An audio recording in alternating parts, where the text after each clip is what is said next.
This is my complete guide to hitchhiking.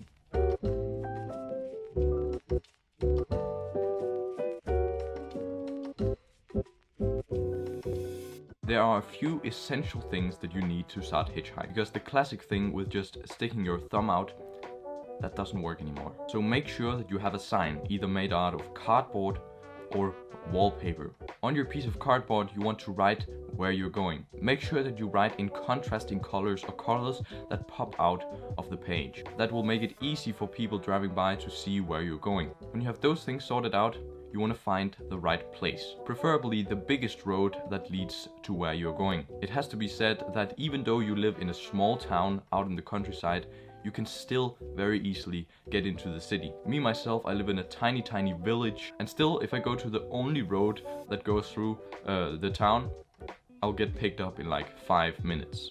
Make sure to pick a good spot with a lot of traffic and a place where the car can easily park and you can get on board. The benefit of having the sign is that when they drive into the side, you already know that they're going in the right direction, which means that you already know that you want to drive with them. What you first want to identify is this person like able to drive a car? Is he half drunk, half naked, or a pedophile? When you have those things checked out, it is time to get in the car. Put in your baggage and jump into the seat. Make sure that you thank the driver as soon as you get in the car and show respect through the whole trip. This next step usually happens within the first minute of you sitting in the car. You want to find out where exactly they're going, so that you can find out where would be the best place for you to get dropped off. So actually a lot of people will be even more generous and drive you all the way home, but don't have that expectation. The next phase that you're going to be going into is the conversation, building rapport.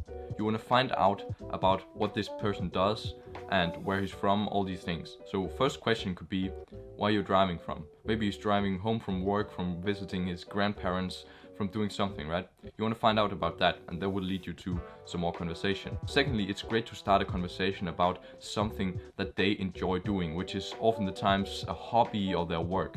So first, ask them about their work, and if you can feel that they don't like want to talk about that, or if they're not like really hyped about what they're doing, then stop talking about that, because that will just not get them in a good mood. So make sure that you talk about something that they enjoy, and that will oftentimes lead to better connections, and maybe they will even go as far as to drive you home. Be genuinely interested and find places where you can relate to the person and talk about those things. So for example, we got taken up by like an inventor that invented stuff for products and all sorts of things for other companies.